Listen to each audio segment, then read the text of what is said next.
saúde. Estamos dois bem direitinhos. Vamos tratar da nossa coluna vertebral. Olhe para as suas costas. Diretamente as costas, rapaz. Não fiz as pernas.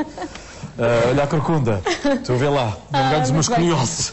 Connosco está o Dr. Paulo Pereira e também Rui Raposo. Olá. Muito bom dia. Bom dia. Ora, estamos a falar de uma enfermidade que pode ter diversas origens e que afeta, eu não direi todos os portugueses, mas nunca houve ninguém ao longo da sua vida que não tenha dito: ai, que me está a doer as costas. Vou dar um jeito. Bom dia. Bom dia. É verdade. Realmente a patologia da coluna e as dores nas costas são uma realidade, não só em Portugal como em todo o mundo, e ainda mais frequente, de facto, nos países mais desenvolvidos, digamos assim, não é? Porque grande parte das dores e das sintomatologias também está associado ao sedentarismo? Ao sedentarismo, à vida, é uma vida mais parada, de facto, e é muito tempo sentado, enfim. É um dos problemas da nossa sociedade. E a condução dos automóveis também não deve beneficiar nada? A condução por dois motivos. Por um lado, porque às vezes as posturas sentadas não são as mais corretas. E por outro lado, porque se andamos de carro é porque não andamos a pé, não é?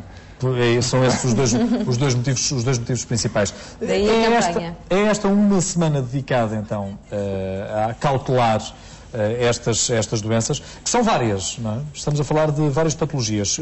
Pode dizer-nos? Estamos a falar de muitas patologias, não é? As patologias, aquilo que as pessoas identificam mais, aliás, são os resultados de um inquérito feito há 2 anos na população portuguesa, precisamente, aquilo que as pessoas identificam mais como doenças da coluna são realmente as hérnias discais e os bicos de papagaio, aquilo que as pessoas chamam bicos de papagaio. Há muitas outras, não é? Algumas com nomes, enfim, com os palavrões médicos, com os nomes técnicos, mas realmente as hérnias são uma patologia frequente na coluna vertebral.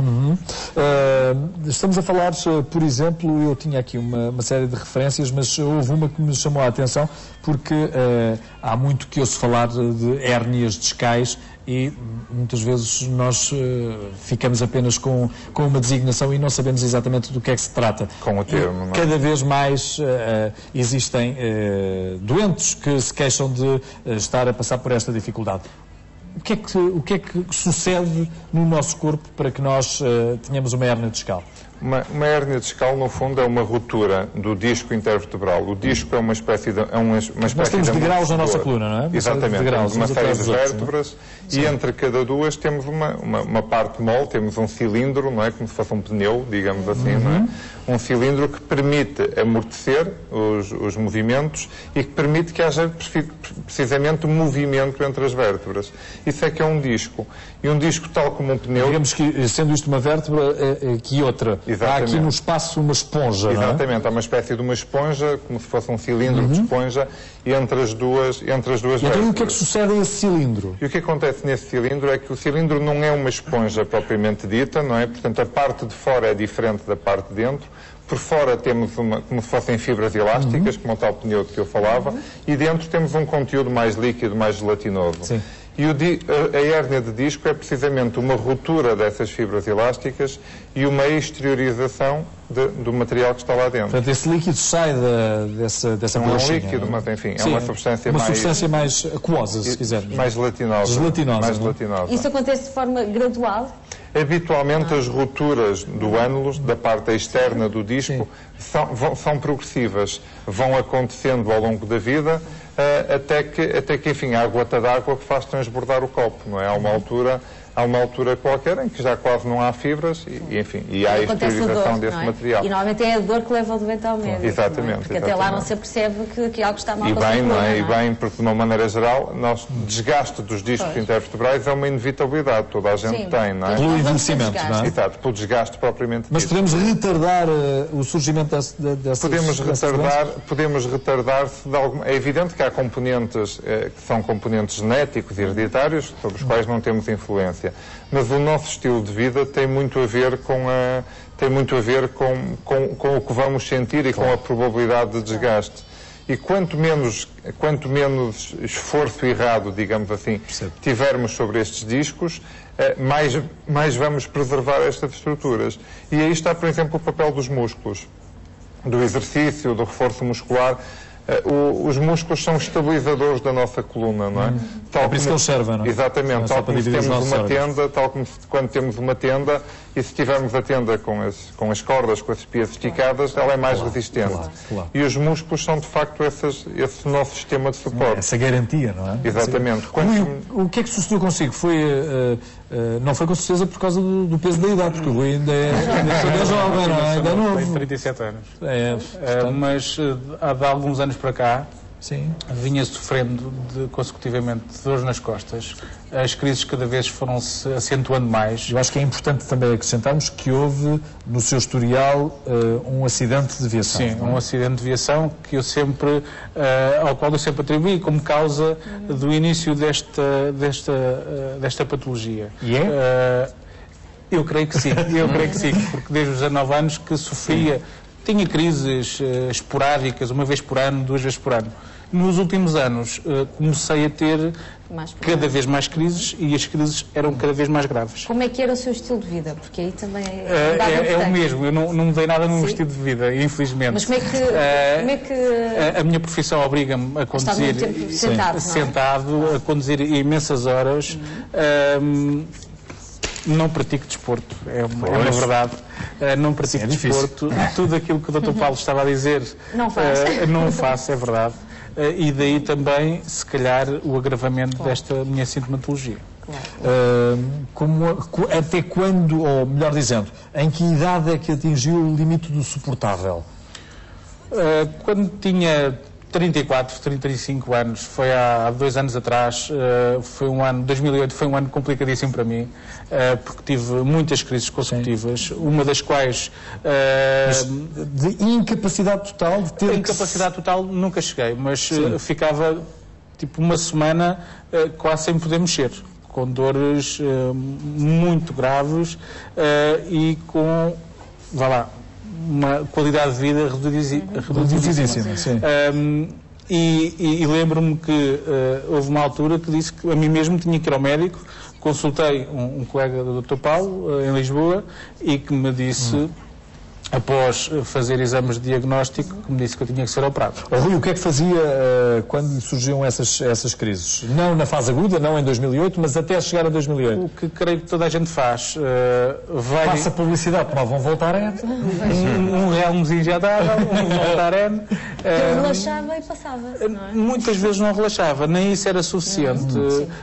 Tinha que mesmo descansar, repousar o mais possível, tinha que estar deitado, sem mexer quase e deixar com que os dias passassem para eu conseguir começar a andar e chegou a ter alguma crise dessas intensas quando conduzia, por exemplo? Quando conduzia não. Mas muitas das vezes após a condução. Sim, após a condução. A condução era realmente uma coisa que me agravava imenso a minha qualidade de vida, porque eu muitas vezes notava que não estava bem de manhã, eu punha-me no carro para ir trabalhar e quando já chegava ao meu local de trabalho já estava muito pior do que quando tinha saído de casa. Portanto, agora assim de repente, parem todos, ninguém se mexe. Estou mal sentado, a Sónia também. E eu também. Estamos todos um pouco mal sentados, até porque as cadeiras são muito bonitas, mas são pouco ergonómicas. São pouco ergonómicas. Esta campanha vai decorrer até ao próximo dia 16 de outubro. Quais são, efetivamente, os objetivos? Prevenção e prevenção? A prevenção é a principal questão. Aliás, esta campanha é uma campanha mais ampla. A campanha Olho pelas Suas Costas é uma campanha que está no terreno há mais de um ano portanto, a semana de sensibilização para a coluna é digamos assim, um momento desta campanha. Aproveitando o facto do próximo sábado, dia 16, ser realmente o dia mundial da coluna e, portanto, este ano resolvemos aproveitar a semana anterior para fazer uma série de ações de sensibilização. E as ações de sensibilização são de várias ordem e tentando atingir públicos diferentes também, não é? desde as escolas, não é? Desde as escolas e os miúdos, enfim, o peso das mochilas, o estar muito tempo sentado, os jogos de computador, o estarem deitados em cima dos sofás, as universidades séniores, que é um plano que também já vem desde um programa que já vem desde o ano anterior, enfim, e em ações de sensibilização, por exemplo, uma das que vamos fazer este ano, no próximo sábado, e também gostava de convidar as pessoas desta área a participar, que vai ser no pavilhão da Escola Secundária Pedro Vaz de Caminha, que vai haver umas aulas de exercício para a coluna vertebral, que vão ser no próximo sábado ao meio-dia, entre o meio-dia... Em Lisboa? Cá no Porto. Aqui no Porto. Neste caso é no Porto, sim. Na Escola Pedro Vaz de Caminha, entre o meio-dia e as 2 da tarde, em que tem uma série de sessões de exercício para ensinar as pessoas a fazerem exercícios que precisamente podem ajudar a prevenir as dores nas costas ou a tentar que as pessoas que já as tenham, Que é o que o Rui está a fazer? O Rui foi operado? Eu fui operado há um ano, exatamente. Portanto, agora está a viver os tempos de... Eu falava com o Dr. Paulo antes de entrarmos em estúdio e dizia-lhe, ou queixava-me, que ainda não estava a 100%, mas... E nem isso o leva a mudar de vida? Nem isso me leva a mudar de vida. Eu espero que, com o tempo, eu consiga recuperar, pelo menos, muita da qualidade de vida que perdi. E talvez, quem sabe, fazer algum exercício físico num futuro próximo. Mas que não é suficiente, não é, doutor? Não chega só a fazer o exercício físico. Não é só fazer exercício, é muito a maneira como se faz exercício. Também não podemos ser redutores, não é? E agora dizer que as pessoas têm que fazer exercício para não ter dores nas costas. De repente as pessoas criaram na sua mente que essa é a panaceia de todos os males. Exatamente. É? Vão fazer uma caminhada e já não vão ter mais nada. É como quando se fala da natação, não é? Que a pessoa vai houve a moda da natação, agora é a moda da caminhada. Exatamente. E portanto também não podemos ser redutores assim, não é? As pessoas não passam a ter ou a não ter dores nas costas só porque fazem ou porque não fazem exercício. Há muita gente que faz exercício e que também tem problemas graves da coluna, não é? Agora, a mensagem aqui é que, enfim, é importante ter uma coluna mais ativa, não é? Ter mais movimentos da coluna, evitar estar muito tempo sentado, enfim, isso de que falávamos.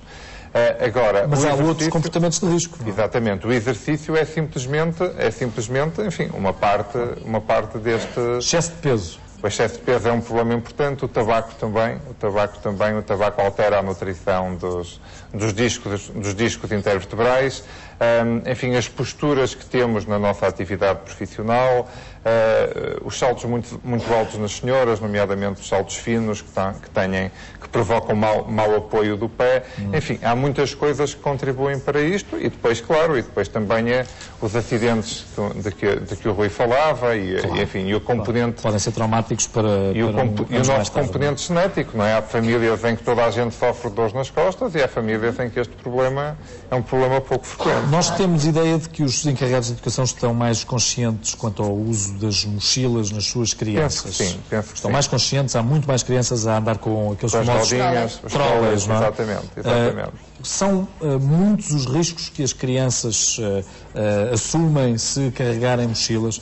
Eu sou honesto, eu sempre andei de mochila e nunca andei de trolley na minha vida. E eu entrei numa fase no ensino, na década de 80, em que também andámos carregados de livros, até em mais do que uma mochila. E eu não estou marreco. Pois. Pelo menos não julgo. Eu andava de pasta e também não tenho dores nas costas, para já. Portanto, nós não podemos ser redutores em relação a dizer... Podemos estar aqui a juntar ingredientes, não é? Que é o excesso de peso, falta de exercício... vida mais sedentária, peso. São uma série de fatores, não é? Exatamente. A maneira como pegamos nos pesos também, não é? Vemos muitas vezes as pessoas a pegarem com os pesos até no supermercado ou coisa no género, só com uma mão, não é? E portanto tem 10 quilos de um lado e 0 do outro. Quer dizer, há aqui muitas coisas que de facto interferem com as cargas exercidas sobre a coluna. Que argumento é que utiliza quando lhe indicam aquilo que o nosso caríssimo amigo indicou ainda há instantes? Não tenho tempo, a minha vida profissional não me permite. Que argumentos é que utiliza para demover os seus pacientes que está na altura de tomarem outras opções? Eles próprios é que chegam um bocadinho a essa conclusão. Isso tem a ver com a limitação da qualidade de vida. Através da dor. A questão é mesmo essa. É óbvio que fazer este tipo de discurso para quem não tem sintomas, não é muito complicado, não é? E pronto, e se calhar aquela pessoa nunca vai ter grande sintomatologia, porque, como eu disse, as costas são diferentes de pessoa para pessoa. Claro. Agora, quando as pessoas começam a ter a sua qualidade de vida limitada, a sua profissão, os seus hobbies, enfim, as suas atividades sociais... Os seus afetos, porque, exatamente, segundo sei, o Rui, inclusivamente, queria pegar no seu filho e não conseguia, não é? Exatamente. Foi uma das razões porque eu adiei a minha cirurgia, porque quando fui ao médico foi algures em dezembro, ele disse-me: o melhor era ser operado o quanto antes. E eu ia ser pai no mês a seguir, e então decidi adiar essa cirurgia para o verão. Claro. E pelo menos para poder pegar no meu filho, que era essa experiência que era... Eu nunca tinha sido pai. Claro, mas exatamente para evitar esse constrangimento. Exatamente. Porque não conseguia também carregar com o risco de algum dia poder ter uma crise com ela ao colo. Era esse o meu grande medo, o meu pavor, era eu tê-lo ao colo e ter uma crise e ficar... Julgo que este argumento também é de peso. É, sem dúvida. São de facto as limitações da vida, daquilo que nós gostamos de fazer, não é? E portanto isso é o principal elan motivador, não é? Para modificar as coisas, não é? Quando eu sinto que a minha vida cada vez está mais limitada, seja por aquilo que for, enfim, eu sou o primeiro interessado em tentar modificar, pelo menos, os fatores de risco que são modificáveis. Vamos só lá, em resumo, dizer quais são os fatores de risco para os nossos telespectadores também sumarizarem. Agora estamos todos numa onda muito de relatórios, como a nossa querida amiga Cinda faz de todos os programas da Praça da Alegria. Pode sumarizar quais são os fatores de risco? São essencialmente a vida sedentária, o estar muito tempo sentado, posturas erradas na nossa atividade e mesmo nos nossos hobbies, da forma como estamos sentados em casa, o fumo do tabaco, o dormir pouco, isso também é o dormir pouco e o dormir mal. A forma como se dorme. Não é? Exatamente, a forma como se dorme também, são a forma como pegamos em pesos, não é? São, digamos assim, dos fatores de risco mais importantes para desenvolver ou para continuar a ter dores nas costas. Paulo Pereira, Rui Raposo, muito obrigado por terem vindo à Praça da Alegria. Foi um prazer, muito obrigado. Obrigado.